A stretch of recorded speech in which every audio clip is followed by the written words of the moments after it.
Halo, ini dengan Buce. Saya adalah Executive Board dari Indonesia Diaspora Network Global.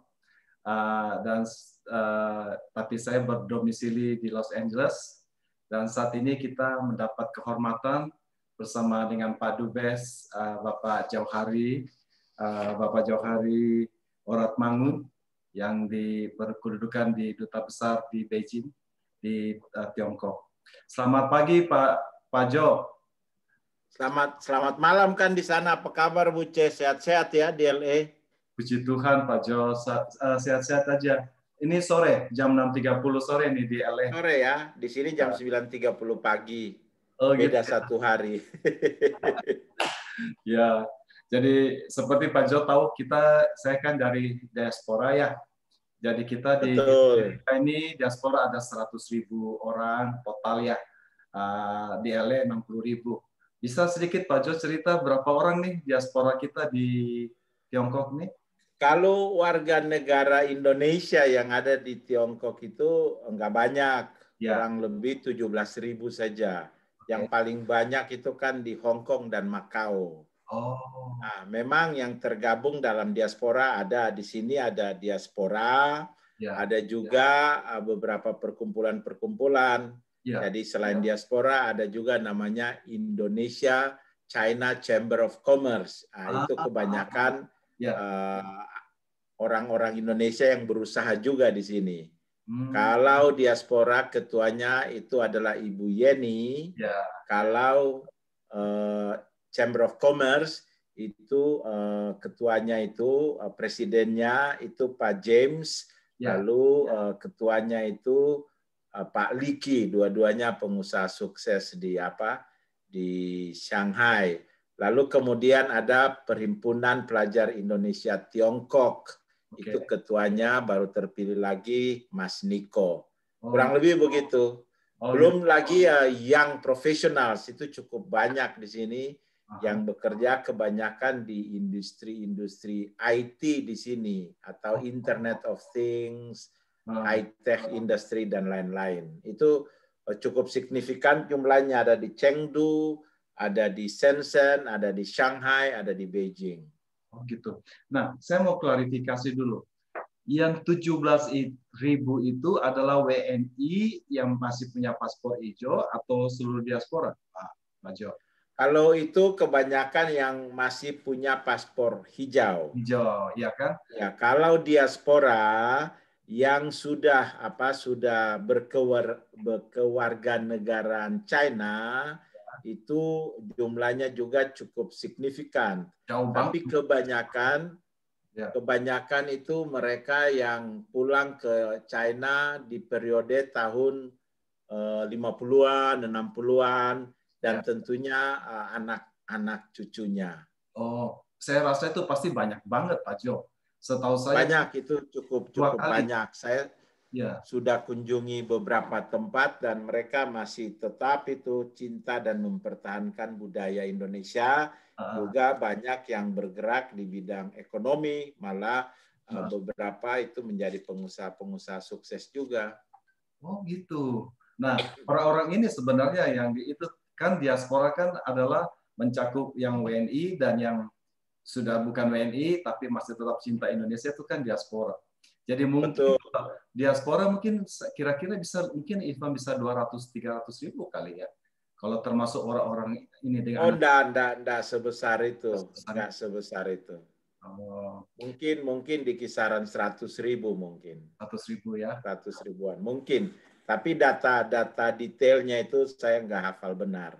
Karena tersebar di berbagai tempat sekarang di China, karena kan sudah generasi kedua dan ketiga sekarang. Betul. Sebenarnya rata-rata itu kan dari provinsi Fujian dulu. Jadi kalau ke Fuzhou, ke Xiamen, ke Guangdong juga sekarang, dan Hainan juga banyak. Karena itu kan di Hainan ada kampung Bali di sana. Oh iya, saya udah dengar itu kampung Bali. Saya udah dengar mereka ini. Ya.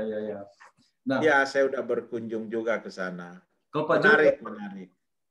Pak Jo udah berkunjung ke itu Xiamen di nenek moyangnya Gus Dur, Tangkinam. Saya sudah ke Oh sana. iya, saya sudah ke Xiamen beberapa kali. Uh, Saya sudah ke Xiamen 5 atau 6 kali, ke Fuzhou mungkin 6 atau 7 kali. Agak sering saya berkunjung ke Fujian, ke berbagai tempat di mana orang-orang Indonesia asal Fujian ya, itu berasal. ya. Jadi sudah berkunjung ke sana. Dan saya kira diaspora juga kan ikut berkontribusi signifikan Ya, untuk hubungan bilateral Indonesia dan Tiongkok. gitu ya. Nah, saya cerita sedikit mengenai hubungan bilateral, bisa ya? Sip, boleh, boleh. Silakan Pak Jo. Jadi sebenarnya kalau dilihat sejarah historis, Ya, hubungan antara Indonesia dan Tiongkok itu nama sekarang ya, ya, tapi di masa lalu kan beda. Itu kan sudah berlangsung ratusan ribuan tahun lalu. ya. Tapi yang paling fenomenal itu kan di abad ke-15 ya, dengan kunjungan Laksamana Cheng He. Ya, Nah, kita kan di Indonesia.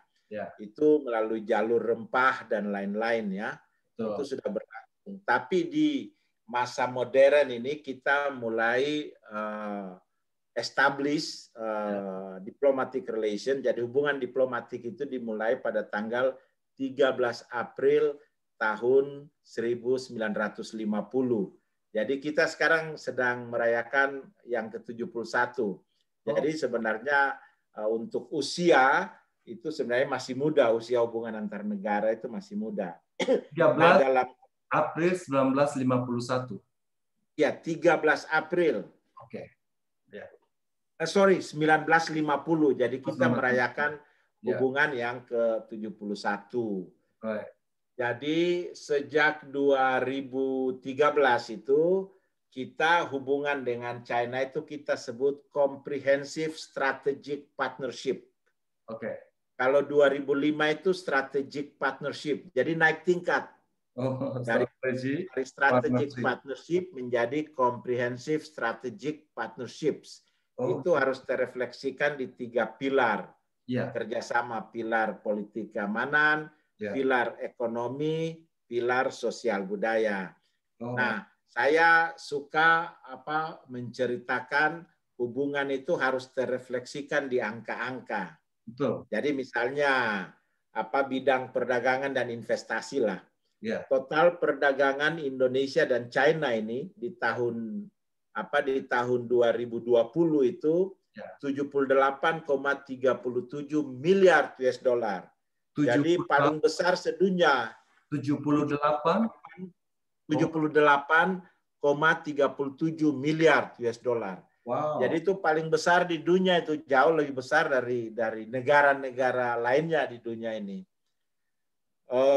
Lalu defisit perdagangan kita di tahun 2020 itu menurun nyaris 69%. Ya. Nah, China itu investor kedua terbesar di Indonesia tahun 2020. Itu nilai investasinya realisasi, jadi bukan janji.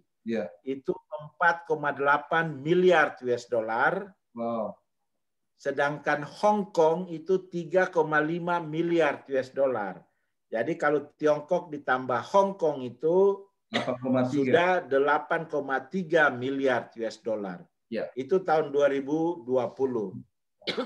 Nah, di 2021 kuartal pertama, supaya dapat gambaran yang jelas, itu total perdagangan kedua negara itu 24,979 miliar US dollar. Jadi hampir 25 miliar US dollar. Apa itu? Apa lagi tadi itu? 25 miliar itu apa? Total perdagangan kedua negara di kuartal pertama tahun 2021. Maksudnya saling jual beli antar. Iya, jual beli. Volume perdagangan istilahnya. Itu ya. Nah, itu naik ekspor kita naik sekitar 40% di periode yang sama kuartal pertama dibandingkan tahun 2020. Oh gitu. Jadi itu sangat signifikan. Nah, total investasi di kuartal pertama, realisasi investasi dari Tiongkok di kuartal pertama itu 1,04 miliar US dollar. Lalu kemudian Hong Kong itu 822 juta. Jadi hampir 2 miliar ini di baru kuartal pertama ini. Jadi kita lihat mudah-mudahan ini berkembang juga sampai kuartal kedua dan kuartal ketiga. Nah, itu angka perdagangan dan investasi. Nah, sayangnya ada satu lagi di tahun 2020 karena COVID, tetapi di 2019 itu lebih dari 2 juta turis dari China berkunjung ke Indonesia. Ini yang kita sebut dengan tourism economy. Nah, itu kan mendorong ekonomi juga. Itu secara gambaran umum. Lalu kerjasama di bidang lain, misalnya kita mensinergikan Global Maritime Forum, jadi poros maritim dunia, gagasan Presiden Joko Widodo, dengan Belt and Road Initiative, gagasan Presiden Xi Jinping. Nah, itu terrefleksikan dalam 4 koridor ekonomi. Jadi koridor ekonomi di Sumatera Utara itu sebagai economic and business hub untuk ASEAN. Di Medan. Lalu di Medan. Posisinya iya, di Sumatera Utara. Lalu koridor ekonomi di Kalimantan Utara itu sebagai energy and mineral hub. Lalu ada koridor ekonomi di Bali sebagai high tech and creative economy hub.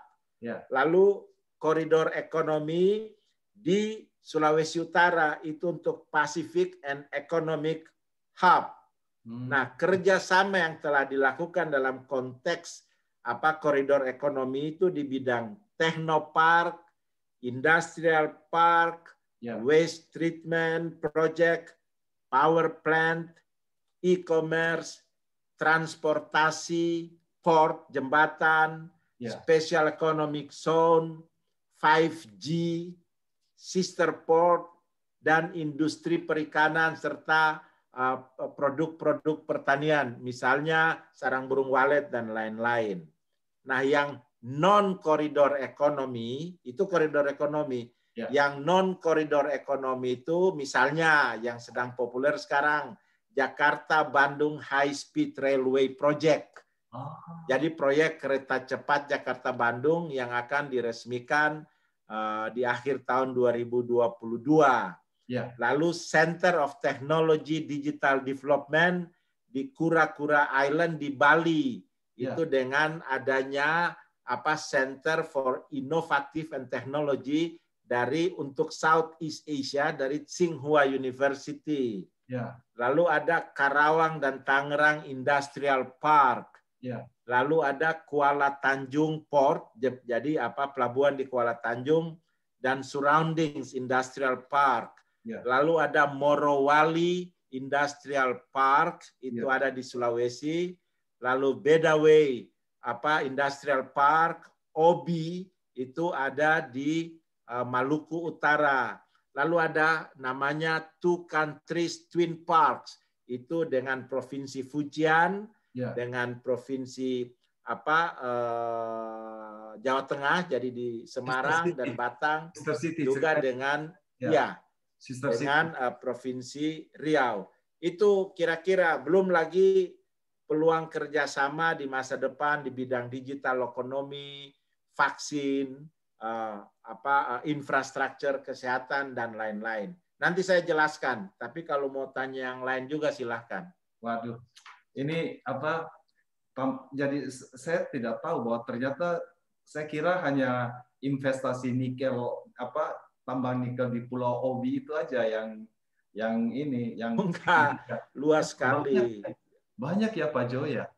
Wow. Banyak karena China sekarang kan salah satu partner, bukan salah satu, dia partner utama ekonomi, kerjasama ekonomi kita. Tapi ini terkait juga dengan kebijakan luar negeri kita kan sebanyak mungkin membina kerjasama hubungan yang baik dengan pelaku-pelaku utama di dunia. Ini sejalan dengan politik bebas aktif kita. Betul. Jadi kita menjalin aliansi strategik dengan pelaku-pelaku utama di dunia.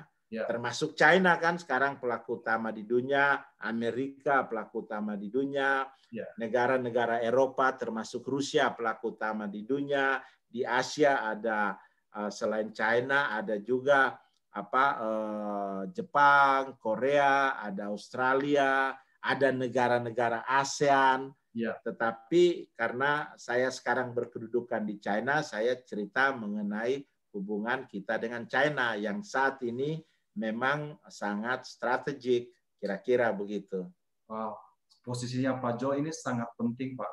Karena memang China, Tiongkok saat ini merupakan terutama di dalam hal vaksin ya. Mostly kayaknya vaksin kita dari Tiongkok. Apa benar, Pak Jo?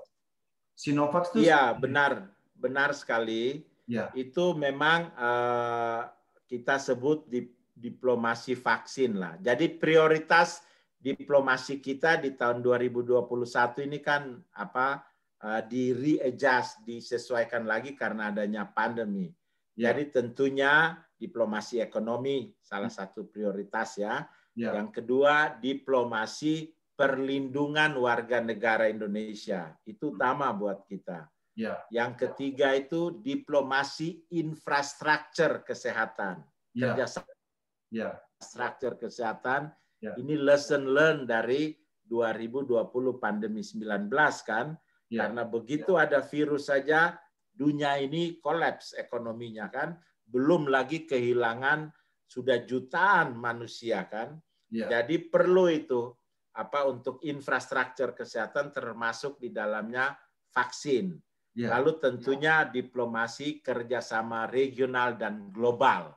Ya. Itu dalam konteks ASEAN, dalam konteks PBB, IMF, World Bank, WHO, dan lain-lain. Nah, khusus untuk diplomasi di bidang infrastruktur kesehatan atau vaksin ini, ya. Selama pandemi, jadi sejak Januari 2020, ya. Itu Presiden kita, Presiden Joko Widodo telah melakukan pembicaraan telepon dengan Presiden Xi Jinping 4 kali.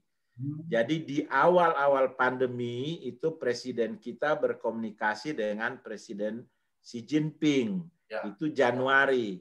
Ya. Kemudian Maret tahun lalu pada saat pandemi mulai di Indonesia. Nah, pada saat itulah dalam pembicaraan itu disampaikan bahwa perlu kerjasama di bidang research untuk vaksin. Lalu kemudian karena China yang duluan kerjasama di bidang vaksin, lalu dilakukanlah pembicaraan antara Menteri Luar Negeri Indonesia dengan Menteri Luar Negeri China, ya. Menteri Koordinator bidang kemaritiman dan investasi, jadi Pak Luhut sebagai utusan khusus Presiden, dengan Menlu, di sini Menlu menjabat juga sebagai State Councilor, anggota Dewan Negara, jadi tinggi, itu dengan Pak Luhut juga, ya. Begitu juga Menteri BUMN Pak Erick Thohir, dan Menteri Kesehatan yang lalu Pak Terawan. Ya. Lalu kemudian kami diinstruksikan untuk mulai melakukan pendekatan ke berbagai industri vaksin di China saat itu. Salah satunya adalah Sinovac. Ya. Jadi kita dengan Sinovac berbicara, dengan Sinopharm berbicara, dengan CanSino juga berbicara. Ya. Nah, itulah kemudian kami pertama kali berkunjung setelah mulai bisa berkunjung itu ke Sinovac bulan Mei tahun 2020. Lalu kemudian Bu Menlu dan Menteri BUMN berkunjung ke Hainan di bulan Agustus tahun 2020 untuk menyaksikan MOU, penandatangan MOU antara Bio Farma dan Sinovac. Ya. Lalu kemudian di bulan Oktober Pak Luhut dan Menteri Kesehatan juga berkunjung ke sini, kami dampingi juga untuk memastikan pengiriman pasokan dari vaksin dari China ke Indonesia. Karena itulah pertama kali vaksin dari Sinovac masuk ke Indonesia di bulan Desember tahun 2020. Ya. Itu yang pertama itu ekspor vaksin dari China ke luar negeri. Negara pertama Indonesia. Lalu di Januari penyuntikan pertama ke presiden kita dan sejak itu disusul oleh yang lain-lain dan sejak itu sudah lebih dari 70 juta dosis vaksin dari China masuk ke Indonesia. Kurang lebih begitu. Singkatnya begitu. 70 juta dosis Sinovac ke Indonesia. Sinovac. Ya, lebih dari 70 juta Sinovac. Setelah itu juga dari Sinovac nanti mulai di atas bulan Juli mulai masuk lagi dari CanSino dan dengan pertemuan belum lama beberapa waktu yang lalu kan Pak Luhut, Pak Erick Thohir, Wakil Menteri Kesehatan, Wakil Menteri Keuangan berkunjung juga ke sini. Itu pertemuan dilakukan di kota Wuyang. Kota Guyang, selain bertemu dengan State Councilor Menlu Wang Yi, juga bertemu dengan 21 perusahaan di sini, termasuk perusahaan-perusahaan vaksin. Jadi membahas kerjasama di bidang investasi, memastikan pasokan vaksin masuk ke Indonesia, lalu kemudian membahas untuk menjadikan atau kerjasama agar Indonesia menjadi hub untuk produksi vaksin untuk Southeast Asia.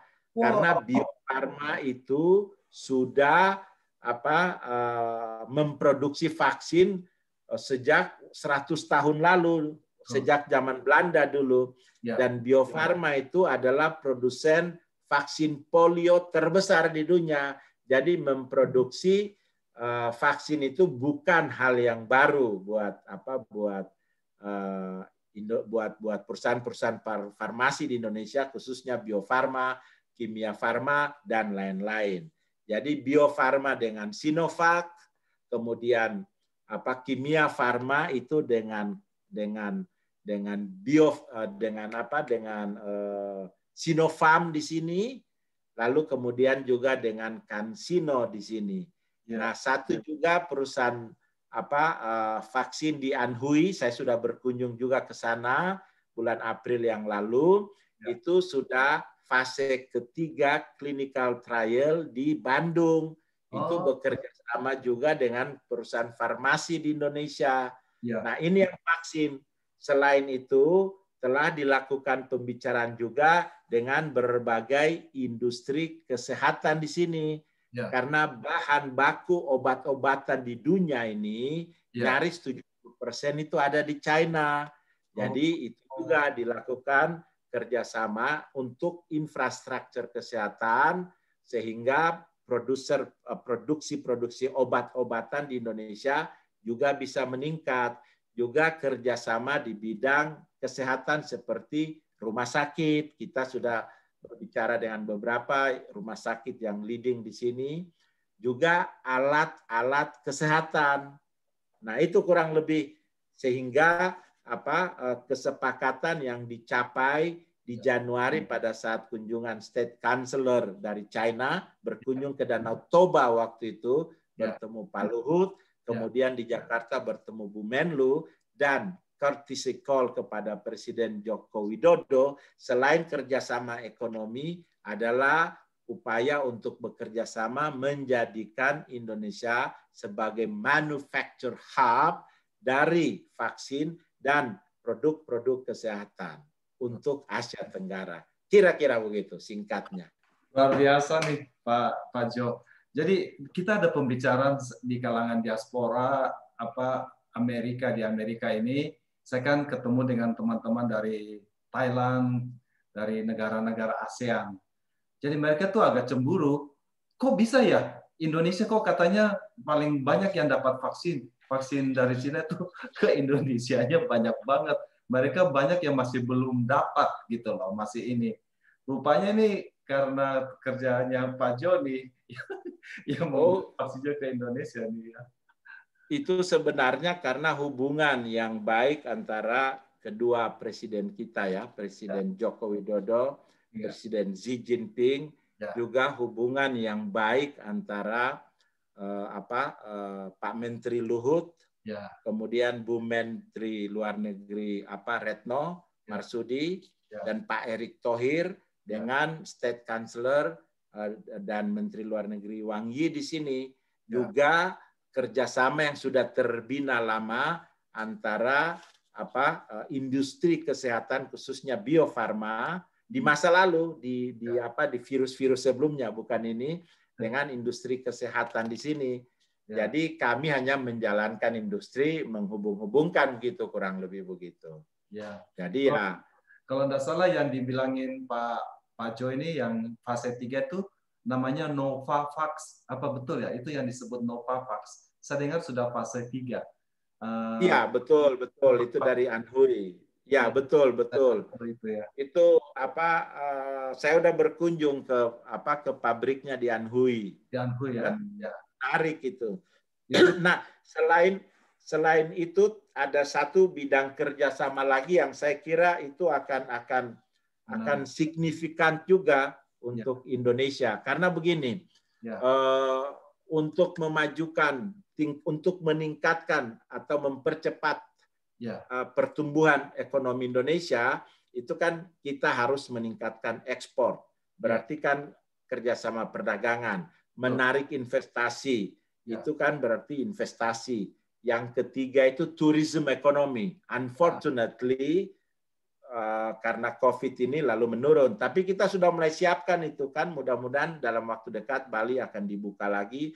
Di sini kita sejak tahun lalu sudah promosi work from tourist destinations in Indonesia.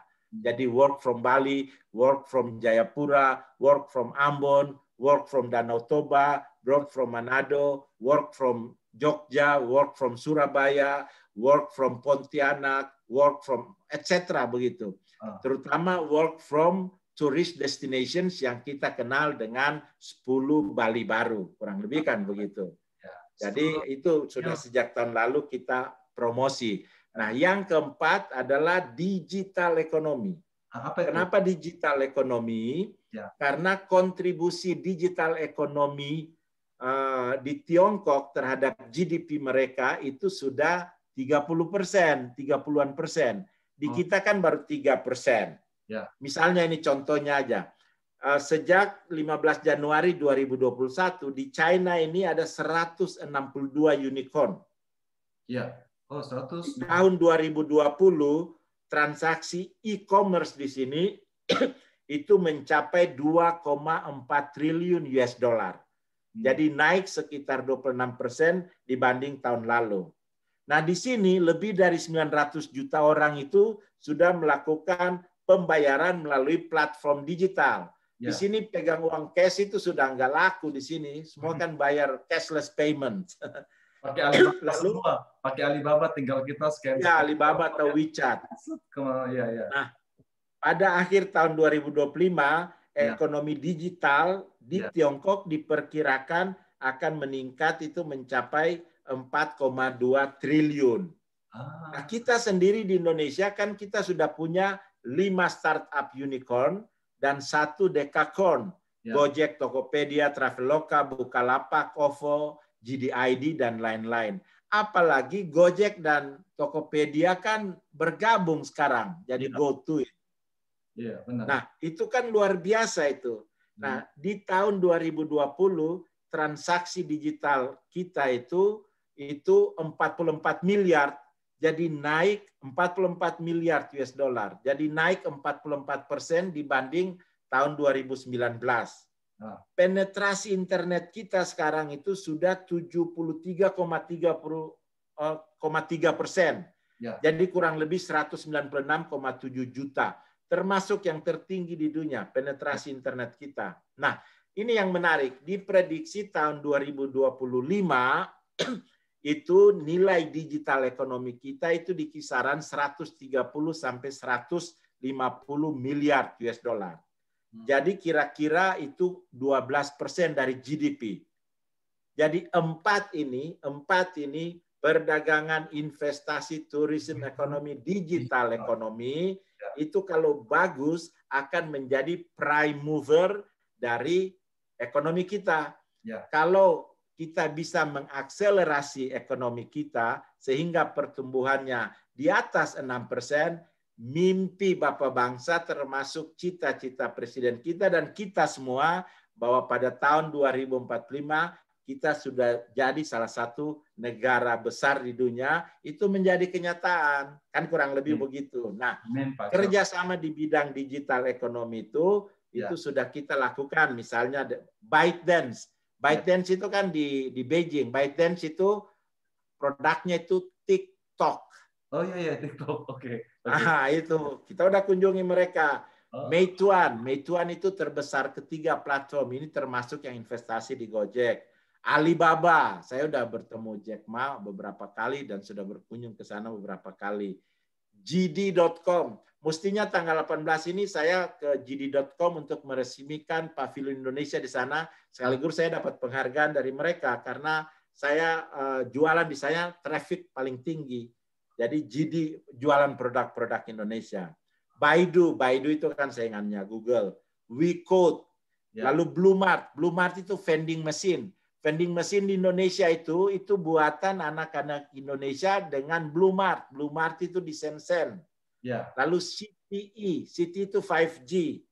Lalu Kuaishou itu yang kita kenal di Indonesia sekarang snack video yang pengikutnya sudah lebih dari 50 juta.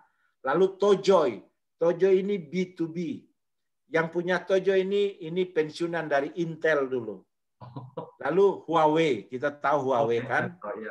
Xiaomi, Oppo, Tencent ini yang punya WeChat.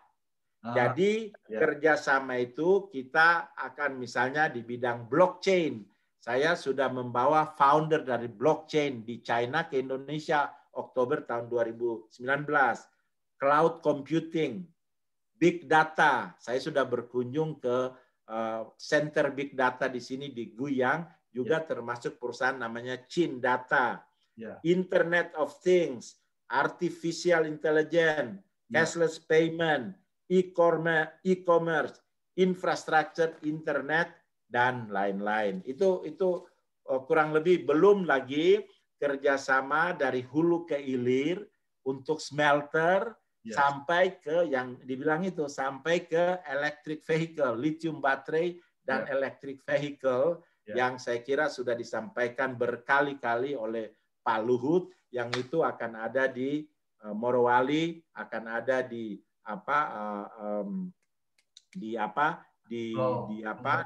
Twin Park, akan ada di Veda Bay dan akan ada di Obi. Kira-kira begitu singkatnya. Menarik Pak Jo. Nah, pertanyaannya Pak Jo, ini kan semua ini kan masalahnya China lagi ketutup nih. Kemarin kita dari teman-teman saya dari Amerika, istrinya orang China Pak Jo, istrinya bisa masuk, tapi dia warga negara Amerika tidak bisa masuk ke China. China menutup diri dan tidak bisa keluar. Saya tinggal di Alhambra, ini biasanya tamu dari China banyak datang ke LA untuk belanja, untuk shopping kemana lah. Ini tutup semua. Apa benar Pak Jo? Jadi bagaimana nih? Apa bisa keluar masuk, terutama yang 2 juta turis nih? Kapan mereka bisa keluar? Itu begini. Sekarang kan memang China belum membuka diri. Ada beberapa travel arrangement seperti menteri kita ke sini kan bisa. Itu kan namanya travel bubble ya. Beberapa pengusaha dari Indonesia juga berkunjung ke sini, tapi harus karantina 21 hari minimal di sini. 21 hari sebelum itu jadi datang 21 hari karantina dulu baru bisa keluar gitu Pak Jo. Iya. 14 sampai 21 hari, malah beberapa waktu yang lalu 28 hari. Kenapa? Let me give you the reasons why. Karena kan mereka sangat khawatir dengan imported case. Sekarang kasus di China kan kebanyakan imported. Misalnya contoh sekarang di Guangzhou ada selain imported case ada local case dari varian baru. Nah, begitu ketemu itu nggak banyak, hanya sekitar tambahannya itu di bawah 100 begitu. Tapi langsung kan beberapa distrik di sekitar Guangzhou, di Guangzhou dan di sekitar Guangzhou langsung di lockdown. Kan ini dengan demikian kan menghambat ekonomi mereka. Sementara di kuartal pertama ini tingkat pertumbuhan ekonomi China itu sudah 18%. Ya. Jadi mereka tetap menjaga supaya ekonomi mereka tidak terganggu, karena kan yang positif di seluruh dunia ini sekarang kan tinggal Tiongkok. Iya, iya, iya.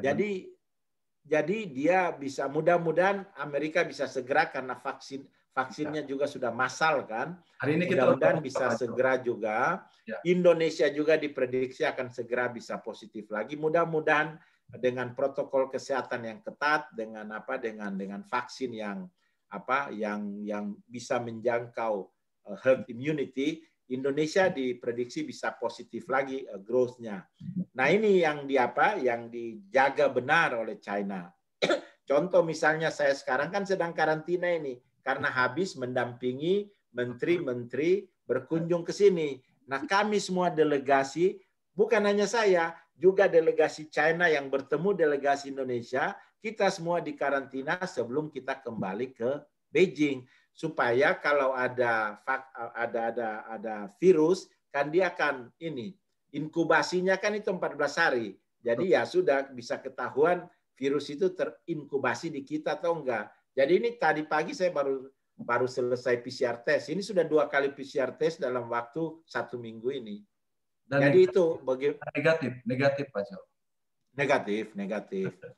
Jadi itu maksudnya untuk menjaga sehingga penyebaran virus di sini itu bisa di-contain. Walhasil sekarang virus yang ada di Tiongkok kan sudah dibanding jumlah penduduknya yang 1,46 miliar kan sangat minim. Karena itulah ekonominya bisa bergerak. Dan di kita juga kalau lihat dari angka-angka ekspor kita, itu kan menunjukkan bahwa ekonomi kita masih bergerak. Sekarang baru disebutkan bahwa dari laporan BPS, ekspor kita itu surplus signifikan di kuartal pertama. Jadi kan luar biasa itu. Ya. Kira-kira begitu. Kalau di Amerika nih ekspor dari Indonesianya ekspor makanan. Jadi teman saya impor makanan-makanan, bumbu apa semua itu bagus. Dia punya itu bisnisnya. Saya juga bagus ya. Saya ikan hias, jadi ikan hias dan korol dari Indonesia is okay gitu loh. Nah, pertanyaan ini saya tuh tidak habis pikir Pak Jo. Pak Menterinya di karantin 3 minggu dulu, waktu datang di karantin 3 minggu sebelum. Enggak, bukan. Itu namanya travel bubble. Jadi mereka enggak perlu dikarantina. Oke. Jadi datang, mendarat di airport pakai pesawat khusus gitu. Kemudian dari situ langsung ke hotel. Lalu kita di hotel itu aja pertemuan.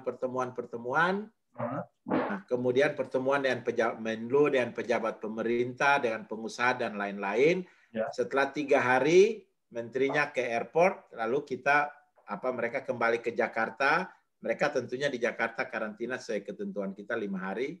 Lalu kemudian kami semua di sini, jadi semua delegasi termasuk delegasi dari Kementerian Luar Negeri, dari berbagai kementerian, pengusaha-pengusaha yang berjumpa Pak Luhut dan Pak Erik dan lain-lain, dan wakil-wakil menteri dan Bio Farma juga semua dikarantina. Jadi kita semua dikarantina.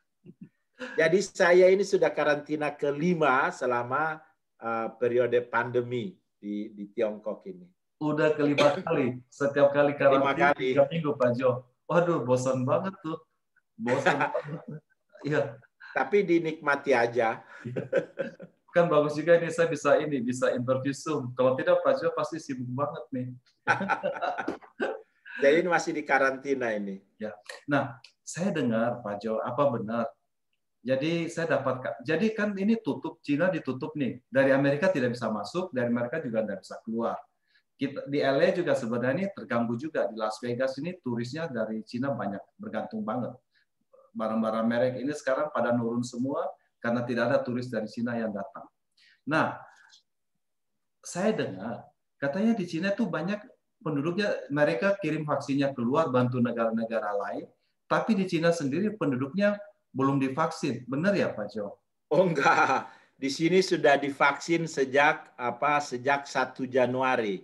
Jadi begini, begitu emergency use itu Juli tahun lalu, itu diizinkan oleh otoritas di sini, itu sudah digunakan vaksin untuk kelompok masyarakat tertentu di garis depan lah begitu.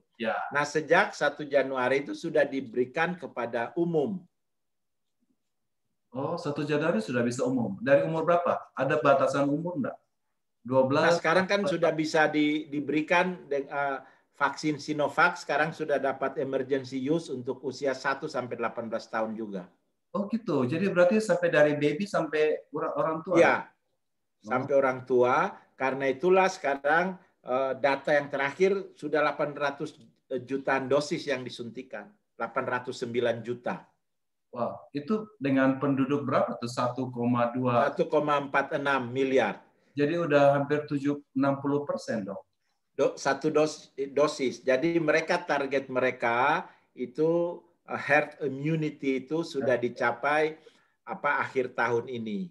Jadi luar biasa, kapasitas produksi Sinopharm ditingkatkan, kapasitas produksi Sinovac ditingkatkan, CanSino ditingkatkan. Jadi selain memenuhi kewajiban internasional mereka, prioritas mereka juga domestik. Dan itu ditawarkan di mana-mana, sama seperti di Amerika gitu.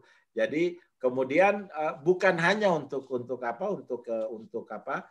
warga negara Tiongkok, untuk warga negara asing yang masih di sini, yang tinggal di sini juga ditawarkan. Kami semua yang di kalangan diplomatik ditawarkan dan sudah sebagian besar sudah suntik semua. 2 kali sampai 2 kali, Pak Jo. 2 kali. Kita di KBRI sudah semua. Enggak hanya staf, dengan keluarganya juga semua sudah. Di KJRI juga sudah. KJRI LA kemarin di sini juga adakan sampai ada suntikan 350 dosis untuk masyarakat di LA, untuk masyarakat Indonesia. Kita sudah sejak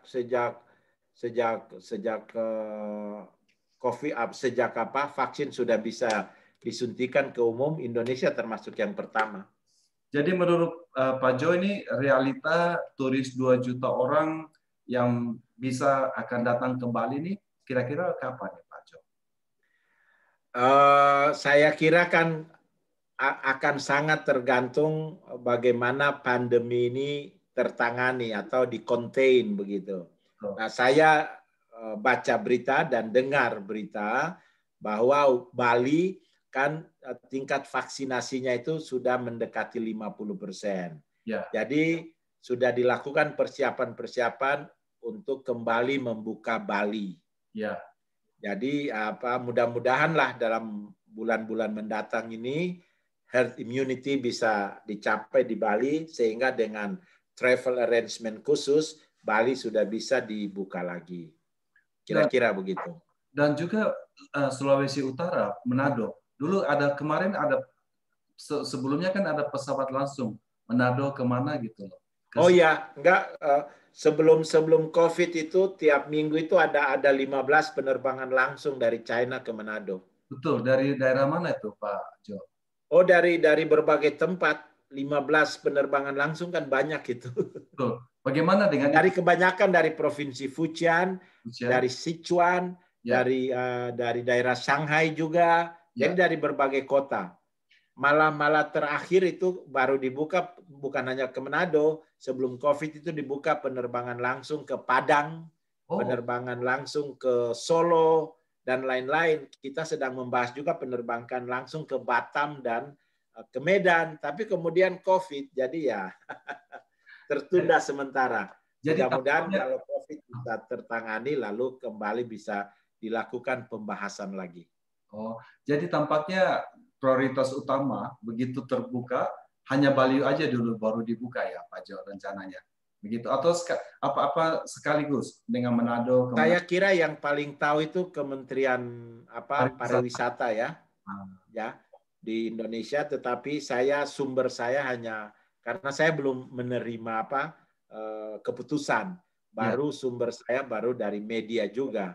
Gitu. Media menyebutkan bahwa dalam waktu dekat Bali mudah-mudahan akan dibuka. Tapi kita di sini terus melakukan promosi untuk orang datang berkunjung ke Indonesia termasuk ke Bali dan berbagai objek tourist destinations di Indonesia.